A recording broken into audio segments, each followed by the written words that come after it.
East had disappeared. She was gone, nowhere to be found.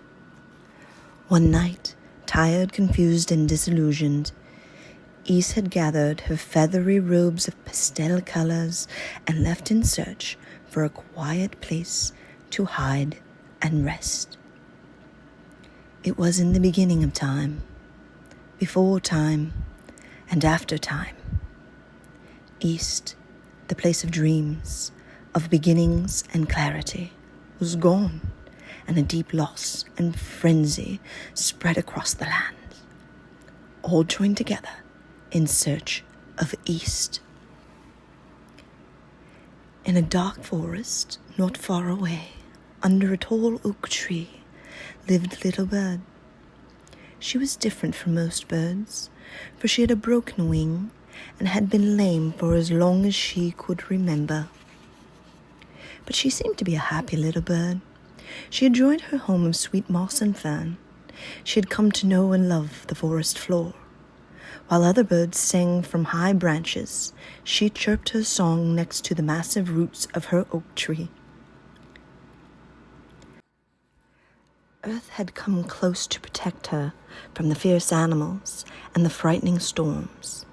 Earth had helped her feel special, and in her tiny heart, she felt truly loved. She lived quietly and simply. She spent many hours dreaming, listening to the trees as they sang in the wind. She enjoyed the silent waters of the lake. Sometimes she felt she was a fairy queen who ruled the forest. There she could sit on her moss throne, and the world around her seemed to sparkle with magic. Her favorite pastime was to sit and stare up at the sky, seeing the changes through the day. She watched the sun rise in glory. She marveled at the pale colors reflected on the ever so slowly moving clouds that sprawled across the blue air. She dreamed she was there up above the clouds, swirling, soaring, and dancing in the warm sunlight. When night came, she told the stars about her dreams, and when the moon came to stand next to the stars, she felt tranquility flow into her heart as she settled into the moss to rest. Sometimes she dreams the star came to lift her to the sky, and she flew free in the heavens, a beautiful dark silhouette against the silvery blue moon. During the day, her friend Fawn would often come and sat beside her and listened to her stories and dreams about the sky. Sometimes she sang a new song for him that she had learned from one of the trees. She always listened very carefully to the different songs each tree sang as the wind blew through its leaves, and in time she had learned them all. Fawn stared in wonder with his soft brown eyes. He couldn't fully understand Little Bird's joy, for his joy was in running through the woods free and alert. Sitting quietly and gazing up at the sky did not appeal to him, but he listened with great patience to his little friend. One day, Fawn came to her in a great hurry to tell her of East's disappearance.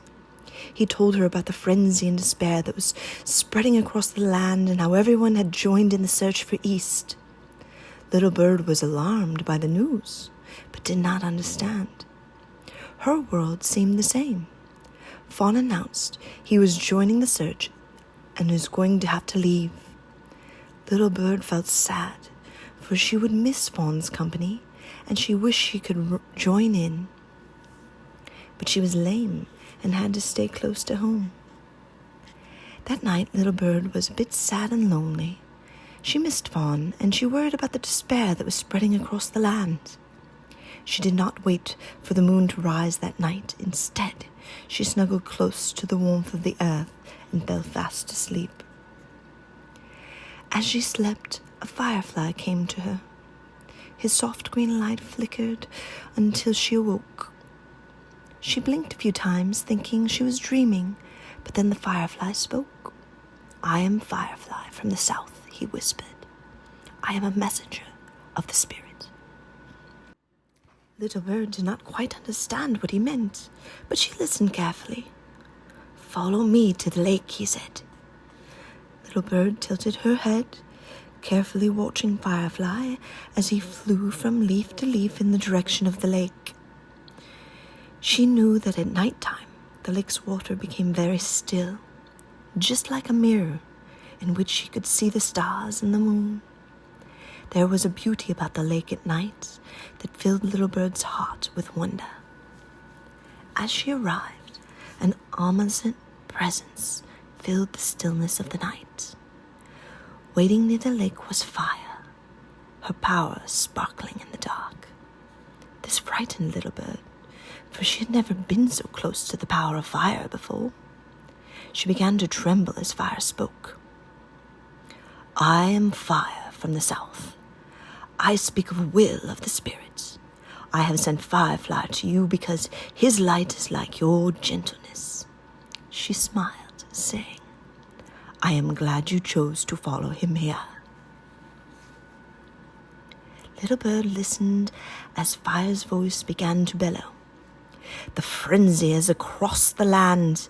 All have gone in search of East, and yet all have failed to find her." Little Bird began to tremble again. Earth moved close with her, mountains outstretched. Her quiet stillness soothed Little Bird's trembling heart.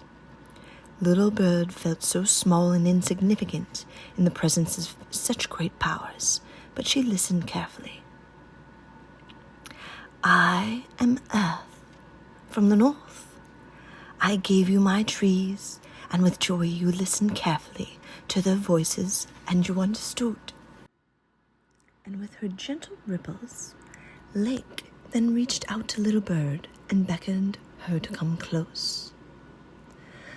"I am from the west. I gave you my still waters, and you saw the stars." She smiled, saying, "You looked deep into my waters and dreamed. Now, little one, come close and see." Little Bird did so. She went to the edge of the lake and looked into the waters. As she peered over the grass dune, she saw lake's gentle ripples. Then she saw the sky reflected in the center of the lake, her wonderful sky with the stars twinkling and the moon setting. Ah, the moon, her friend, who came to soothe her at night. She breathed in the heavens and felt their joy. As she looked at the water, she saw herself a little bird with a broken wing. As she continued to stare, she saw a light energy from her breast. It seemed to grow from her heart. It grew and grew, and she began to feel the breeze under her wings, a cool, gentle breeze that lifted her high up into the stars. Little Bird realized that she was in the sky. She was her spirit flying free as dawn appeared. As she soared above the clouds, she heard the voices of the trees, the lake, and the sun whispering, "Little Bird, it is in your gentle heart that East has gone to hide and to rest." And this was in the beginning of time, before time, and after time, and East had been found.